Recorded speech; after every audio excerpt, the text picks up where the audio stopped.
दोस्तों, स्वागत है आपका आपके अपने चैनल चमत्कारी ज्योतिष में। आज की इस वीडियो में बात करेंगे मिथुन राशि के लिए नवंबर 2022 का महीना कैसा रहने वाला है। तो ये महीने आपको हर कार्य में सफलता मिलने वाली है। ग्रहों की जो स्थितियाँ रहेंगी, शुक्र, बुध, सूर्य आपके छठे भाव में स्थित हो जाएंगे। यदि कोई आपके विरुद्ध षड्यंत्र करता है तो आपको ज़्यादा परेशान होने की ज़रूरत नहीं है, क्योंकि आखिर में जीत आपकी होगी। लेकिन सावधान और सतर्क रहना बेहद ज़रूरी होगा। नौकरी में आपको उत्तम लाभ होगा। ये महीना आपके लिए हर लिहाज से अच्छा रहने वाला है। सप्तम भाव के स्वामी जो कि गुरु बनते हैं, कुंडली के दशम भाव में विराजमान होकर आपको अपने व्यापार को आगे बढ़ाने के लिए प्रोत्साहित करते रहेंगे। आपका मन भी करेगा कि अपने व्यापार में वृद्धि का उसके लिए आप काफ़ी प्रयास भी करेंगे। आपको कुछ गणमान्य लोगों का सहयोग मिलेगा जो आपके व्यापार को आगे बढ़ाने में मददगार साबित होंगे। प्रथम भाव से सप्तम भाव पर दृष्टि होने के कारण व्यापार में कुछ भी हो सकता है, लेकिन आपको सावधानी से बाहर निकलने की कोशिश करनी चाहिए। 13 तारीख को वक्री मंगल वृषभ राशि में गोचर कर जाएंगे। तो मिथुन राशि के जातकों के लिए नवंबर का महीना करियर के लिहाज से सबसे अच्छा रहेगा, लेकिन अन्य क्षेत्र में उतार चढ़ाव देखने को मिल सकते हैं। स्वास्थ्य के मोर्चे पर ध्यान देने की ज़रूरत है, क्योंकि इस महीने आपकी तंदुरुस्ती में कमी आ सकती है। आमदनी में इजाफा दिखाई देता है, जो आपकी आर्थिक समस्याओं को दूर करने में सहायक बनेगा और आपको जीवन में आगे बढ़ाएगा। विदेश जाने की संभावना के भी योग बन रहे हैं।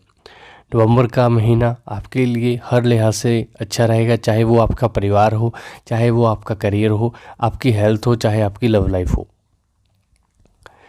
दशम भाव में देवगुरु बृहस्पति वक्री अवस्था में विराजमान है। ये आपकी पूरी मदद करेंगे। आप अपने काम को सही समय पर सही तरीके से पूरा करेंगे, जिससे नौकरी में आपका पक्ष बल बढ़े। हालांकि बृहस्पति के वक्री होने के कारण आपको कार्यक्षेत्र में ज़्यादा मेहनत भी करनी पड़ेगी, अधिक प्रयास करने पड़ेंगे, फिर जाके आपको सफलता मिलेगी और ये आपकी हर जगह प्रशंसा होगी और लोग आपसे सलाह लेते नजर आएंगे। आपके संबंध आपके वरिष्ठ अधिकारियों से मजबूत होंगे। यदि आप नौकरी बदलने की कोशिश कर रहे हैं तो इस महीने की शुरुआत में ही आपको इस काम में सफलता मिल जाएगी। इसके बाद बुध, शुक्र और सूर्य के छठे भाव में स्थित हो जाएंगी। यदि कोई आपके विरुद्ध षड्यंत्र करता है तो आपको ज़्यादा परेशान होने की आवश्यकता नहीं है, क्योंकि वे आपसे जीत नहीं पाएगा। लेकिन सावधान और सतर्क रहना बेहद ज़रूरी है। नौकरी में आपको उत्तम लाभ होगा। यदि आप कोई व्यापार करते हैं तो आपके लिए ये महीना अच्छा रहने वाला है। सप्तम भाव के स्वामी देवगुरु बृहस्पति कुंडली के दशम भाव में विराजमान होकर आपको अपने व्यापार को आगे बढ़ाने के लिए प्रोत्साहन करते रहेंगे। आपका मन करेगा कि अपने व्यापार में वृद्धि का, उसके लिए आप प्रयास भी करेंगे। आपको कुछ गणमान्य लोगों का सहयोग मिलेगा जो आपके व्यापार को आगे बढ़ाने में मददगार साबित होंगे। प्रथम भाव से सप्तम भाव पर दृष्टि होने के कारण व्यापार में कुछ भी हो सकती है, लेकिन आपको सावधानी से बाहर निकलने की कोशिश करनी चाहिए, तभी आप व्यापार के सिलसिले में अच्छे परिणाम प्राप्त कर सकते हैं। 13 तारीख को वक्री मंगल वृषभ राशि में गोचर कर जाएंगे और द्वादश भाव से सप्तम भाव को देखेंगे। ये स्थिति विदेशी माध्यम से या दूसरे राज्यों से आपके व्यापार में लाभ की स्थिति को दर्शाती है। इसलिए समय का सदुपयोग करने की कोशिश करें और अपने व्यापार की वृद्धि के लिए प्रयास करें। आपके पंचम भाव में 4 ग्रह एक साथ आपके एकादश भाव पर दृष्टि डालेंगे। यहाँ पर राहु महाराज विराजमान है। आपकी आर्थिक स्थिति में काफ़ी सुधार देखने को मिलेगा।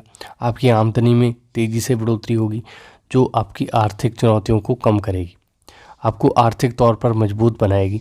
लेकिन जब बुध, शुक्र, सूर्य तीनों ही छठे भाव में चले जाएंगे, वहाँ से आपके द्वादश भाव को देखेंगे, तब आपको खर्चों में बेतहाश बढ़ोतरी देखने को मिल सकती है, जिसके परिणाम स्वरूप आपका बजट थोड़ा बिगड़ सकता है और आपको अपनी आमदनी को संभालने की कोशिश करनी पड़ सकती है।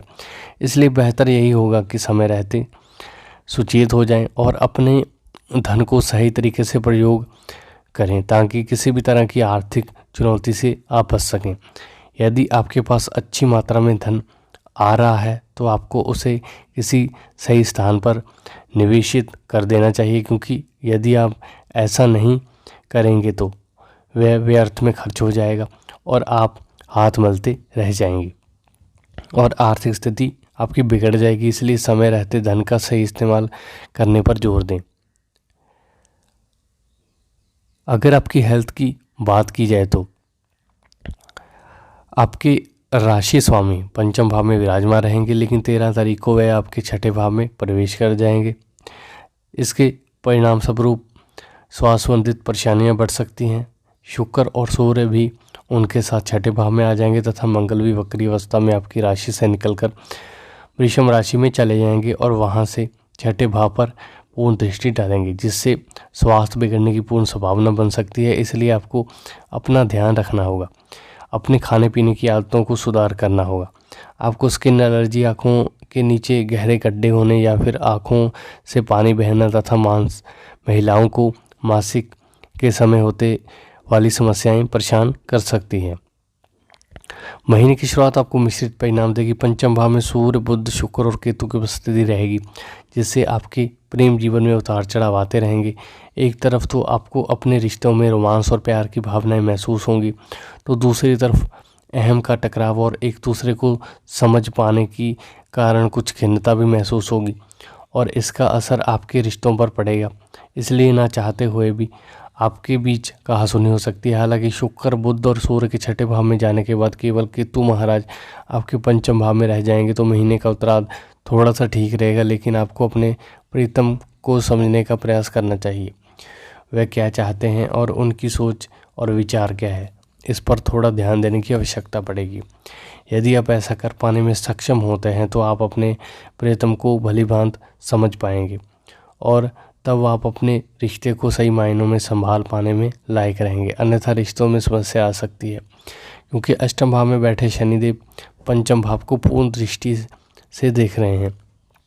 यदि आप रिश्तों में सच्चे हैं तो आपका रिश्ता चलता रहेगा, अन्यथा समस्या बढ़ सकती है। विवाहित जातकों की बात करें तो सप्तम भाव पर महीने की शुरुआत में वक्री मंगल की सप्तम दृष्टि के कारण दाम्पत्य जीवन में तनाव रहेगा और जीवन साथी से आपकी गर्मागर्मी झड़प हो सकती है, क्योंकि आपके मन में क्रोध की भावना हिलोरे मारेगी। इसकी वजह से एक दूसरे पर आरोप प्रत्यारोप लगाने के कारण दाम्पत्य जीवन में तनाव बढ़ सकता है। आपको किसी भी तरह से इस माहौल को रोकने की कोशिश करनी चाहिए, क्योंकि परिणाम स्वरूप आपके रिश्ते में तल्खियाँ बढ़ सकती हैं। महीने के उत्तरार्ध में मंगल महाराज वक्री अवस्था के आपके बारे में घर में चले जाएंगे, जिससे आपके अंतरंग संबंध प्रभावित होंगे, कहासुनी बढ़ सकती है। लेकिन शुक्र और बुध के छठे भाव में आ जाने से आपके दिल में थोड़ी सी खुशी भी होगी और आप जीवन साथी के साथ खरीदारी करते भी नज़र आ सकते हैं।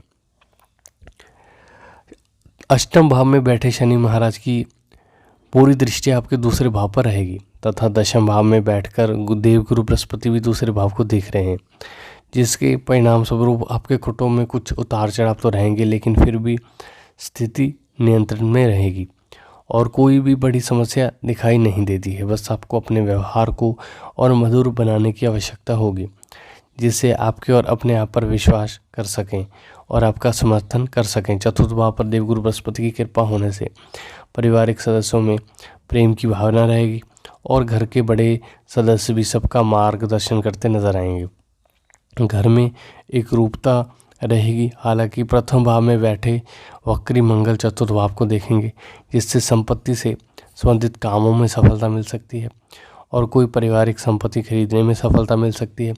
तीसरे भाव के स्वामी सूर्य के पंचम भाव में विराजमान होने से आपको भाई बहनों से अच्छा सहयोग प्राप्त होगा। वे आपके कामों को आपकी मदद करेंगे। हालांकि किसी बात पर आपके बीच कुछ कहासुनी हो सकती है, लेकिन फिर सब कुछ ठीक हो जाएगा। तो दोस्तों, उम्मीद करता हूँ आपको मेरा ये वीडियो पसंद आएगा।